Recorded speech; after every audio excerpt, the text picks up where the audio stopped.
Yo, what's up? This is Josh from the band Tetrarch, and you're listening to Rhino Radio.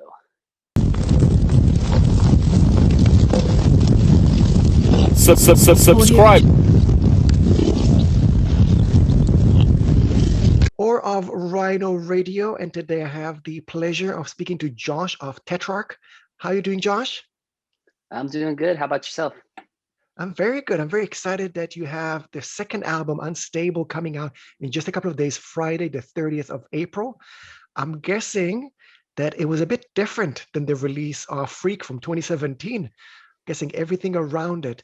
What was your best memory from the recording and the kind of the run up until now? Yeah, so I think the best describe my thoughts about recording on this album would be kind of just to kick it back for a second to Freak, just because they're definitely kind of different processes in a way. With Freak, it was kind of we had been a kind of like a straight up thrash band, metalcore band for a long time, and we wanted to do something different and write what we felt was like bring in all of the influences and things that we love and that we wanted to hear as fans. And Freak was kind of like the first album that we got to really just try things. It was very experimental for us, so many different types of songs, vocal styles, and all of that. And I'm very proud of that album and how everything turned out with it. But I think what I take most from recording Unstable is we were able to then go back, look at Freak, say what was the best of that. Let's take the best parts, the best feelings for songs and sounds, and what is Tetrarch, and really kind of combine those and just make like something even stronger. And I feel like Unstable is that album for us. I think it's like I say it's like Freak on steroids. And I can just remember being in the studio and everyone was just, we had 3 years of touring on that album for Freak. So everybody was in really good like playing shape. Vocally, I just felt so much more confident. Like, this wasn't the first time I was trying these new styles. It was like, okay, I've done it before. Now let's make it even better. So I would just say like confidence as a band and really kind of honing in on who we were. It was just a really exciting time making Unstable. Is there a specific memory that once the album's going to be out on Friday, that you're going to start seeing all the numbers go up? Is there something you're going to go back to and say, wow, that was so much fun? Yeah, I mean, I would say it almost even goes a little farther back than the studio, because like the studio is kind of like a stressful time because it's very exciting, very creative, but you're very much like my mind's in a million places because I'm not only listening to the music and the guitar, but I'm also trying to do vocals and all that, and it's very kind of stressful. But I can point back to a moment in a time of me and the whole band and our production manager were all over here for Thanksgiving in like 2018, I think, something like that. And I had been toying around with a song, like an idea of like a bridge. Um, and I just remember we went into the room and put down just a bare bone skeleton of I'm not right. And at the time, like that was the only thing we had written for a long time, just this little instrumental. And we had it 2 years before we ever, or a year before we ever went and recorded it. And it was just this little kicking off point. And it's funny to me because it was the first thing we started writing. It was one of the last songs we finished, and it ended up ultimately being our first single that kind of really launched this whole um, everything that's been happening so far with this album. Like it was just that kicking off point. So I can just think about like sitting on my computer just in the corner of the room over here, just like putting this little demo together, having no idea that like it was going to really take off and cross over and kind of lead to what's been going on with us.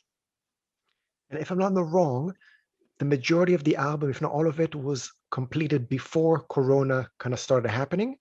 I was Mm-hmm. wondering if there were any changes, any additional stuff that were added to the album since you kind of wrapped it up and said, we're kind of done. No, I mean, we went and recorded at the end. We took basically all of 2019 to write the album. We played a couple festivals and stuff like that, but we really took most of that year to just write. And we went into the studio with our producer, Dave Otero in Colorado um, in October. And we spent about 4 months there tracking and recording Unstable. And well, no, once we got it mixed and mastered, I've had it sitting on my computer since January of 2020. The whole thing just done as is, as it's about to come out on Friday. And it's just crazy. Like I would have never thought, it'd be a year and a half later before we would get to put this thing out for the world. And nothing really changed. Kind of, I think some of like the song meanings and everything like that. Like I think now looking back on the album, I can see where now, a lot of it is kind of, it might mean something different to a lot of people now, just because of what has gone on in the world. Um, it might, I might have been coming from a certain place when I wrote a song, but now having everyone live through this last year and a half together, just all over the world, I think some of these songs are going to mean something different to people, and I think that's kind of a cool thing. So nothing changed, but I think that, like I said, maybe perspective changed a little. As we said, the album Unstable is going to be out just this Friday, the 30th of April. And your fans, they've been digging their fingernails into anything that they can find online. And I found a rumor that kind of had a two-headed rumor. Um, your fans already know that you're kind of the poppier influence, surprisingly, of the music style of the album. I think that you're a big fan of Green Day. Is that true? I love Green Day. That's like my all-time favorite band. Them and Metallica. So they're very different, but I see them in the same light in a way. Because for me, like especially as a frontman and one who sings and plays guitar, like those are like the two strongest frontmen I feel that have kind of ever done that. James Hetfield, the way he can work an audience and how strong he is on stage. Billy Joe from Green Day, same thing. Like has the audience just at his fingertip, will do anything he says. Like I just think that that was really inspiring to me as a kid growing up. And yeah, I love Green Day. It's funny, like I tried to make a playlist on my phone. I was like, yeah, I'm gonna go through their albums and kind of make a, on Spotify, like what's my favorite Green Day songs. Just make a little playlist. And then the other day I was like scrolling through it and I realized I basically had the whole discography. Like I might have had like 2, 3 songs that I left off, or maybe one song off of each album, but I'm just like, okay, I accept it. I just like everything. I don't really care what they put out. I'm probably gonna like it. So that rumor is So, true for sure. so that was not actually the rumor. The rumor is that because you are a fan of the kind of poppier side of music, then there is a hidden track on the album that your friends are not sure whether it's a guest appearance or a cover, but apparently there's something with Jojo Siwa on the album. Is that true? Jojo. Why am I blanking on the name? A Canadian big ribbon musician. So I'm guessing Oh that's not happening. no, Oh, that's a okay. that's an interesting rumor. No, yeah, we didn't have any guest stuff on this one. We just kept it within us for sure. Okay. Well, I'm guessing some of your fans are going to be happy about it. Some of your fans are going to be disappointed, but facts are facts. Um, Yep. I want to go back to something from my history.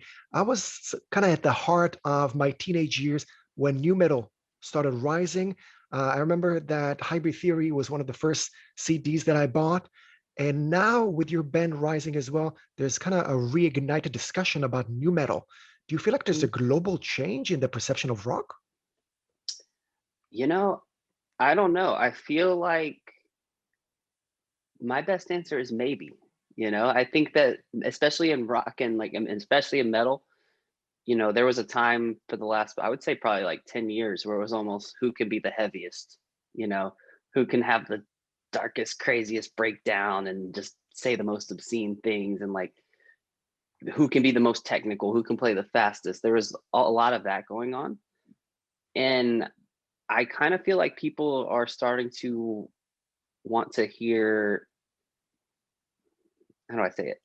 Because everything are songs, like everything are like all music is songs. And I love all forms of heavy music, from the most obscure heavy stuff to super poppy stuff. Like I don't discriminate. But I think people are starting to gravitate back to kind of music with maybe lyrics that are really easy to catch on to, which I think that a lot of those like new metal bands um, did, and something that I feel like we've tried to do a good job of on this album is just being very honest in the lyrics and very easy for people to hear, to listen to, and apply to their life. So I think I, I don't know. I could see it kind of a little bit of a change. I mean, there's a lot more bands coming out and bringing in some of those influences from kind of that new metal era and doing it in new ways. So I would say it is kind of at a transition point. And I feel like part of it just came out of this last year. Like the whole world changed in 2020, you know, everything that we had thought about before is completely different. And I think that naturally music shifts with that. And um, yeah, I think so. Yeah, I very guess that's my exciting to best way see to where put it is things, I think so. Yeah. yeah, very exciting to see where things will go. And as you touched already on kind of the heavier side of music, I watched a few of your interviews. You and Diamond have been doing a lot of interviews recently. And as I'm guessing Mhm. some of our viewers already can tell, both of you are really smiley people, really interactive, really nice to Yes. talk to. But then when I see the videos, when I see all those press shots, you guys are really aggressive. How Mhm. difficult is it to hold a straight face when both of you are just giggling all the time? The entire band looks really nice, but then those pictures, it's like prison. Yeah. I don't know. It's not difficult, you know, like it's like a switch. I don't know. Like it's people have been telling me that my whole life, especially, you know, people that have known me since maybe I was like a little kid or whatever. Um, and then come see us play live for the first time, you know, or people that I've met just maybe out at you know, at bars here in LA or just friends I have, but I have never seen this perform. And then they're like, who is that person on stage? You're completely, you know, different from that off. And I don't know, there's just a switch that kind of goes off. And like, I think it's like the inner confidence and the inner um and that inner just like I would say it's that inner confidence like coming out, like who I want to be and like who I want people to see who I am, I think just comes out through music and through performing and in photos and all of that. So it's natural, it's real. But it is funny to hear that because yeah, we are like genuinely very, for the most part, you know, happy people, you know. I love it.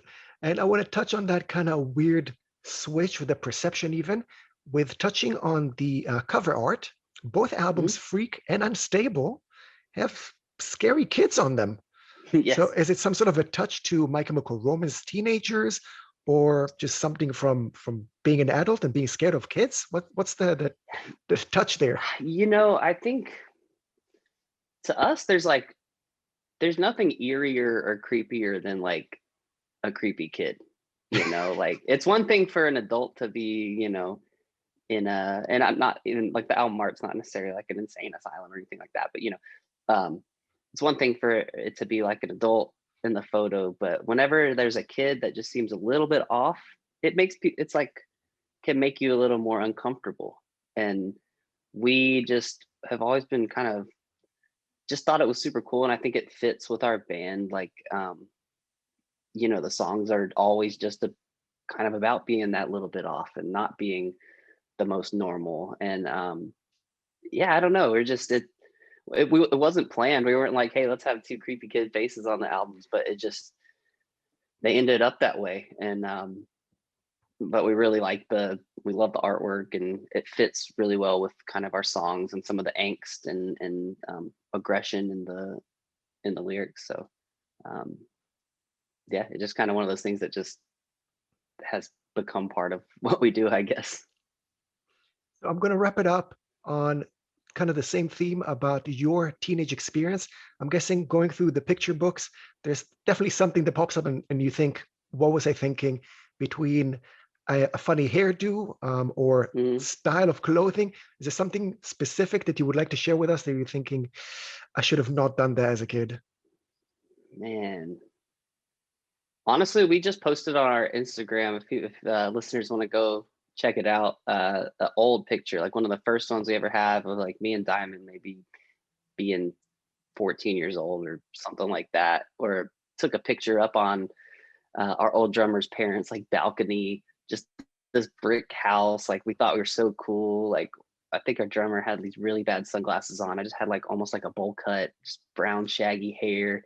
Uh, yeah, I look back now, I'm like, what was I wearing? Like really baggy blue jeans and just it wasn't good. So it's been a process to get to where we are and who we are now. But we definitely had some phases. I mean, we've been a band since we were young, so we've gone through all stages of just like trying to find out who we are as people and as artists. So there's a lot of gems out there to go back and look through. I would love to see more of those pictures posted on your socials. I would definitely enjoy just seeing how you started, especially the fashion tips, just to Mhm. avoid whether it was influenced by Limp Bizkit or something like that. But I would love to see more of that. Josh, we said the Unstable is out April 30th. I got a few tracks that I've enjoyed already. One of your friends shared the album with me, so I'm really excited for the world to enjoy that. Is there anything else that you would like to share with fans and listeners before we say goodbye? Just we're very excited to get this out and really hoping everybody digs it. And we can't wait to get out on the road. We're ready to get out and play across the world. We don't want to be a band that's just stuck in thinking about America all the time. We want to hit every single country, every single continent, and just get out there and play, because that's the most fun part of being in a band. And we just can't wait to have the world safe and get back out there and do what we love and bring that energy together. Josh off Tetrarch, thank you very much for your time. It's been a pleasure. Thank you so much for having me, man. Subscribe.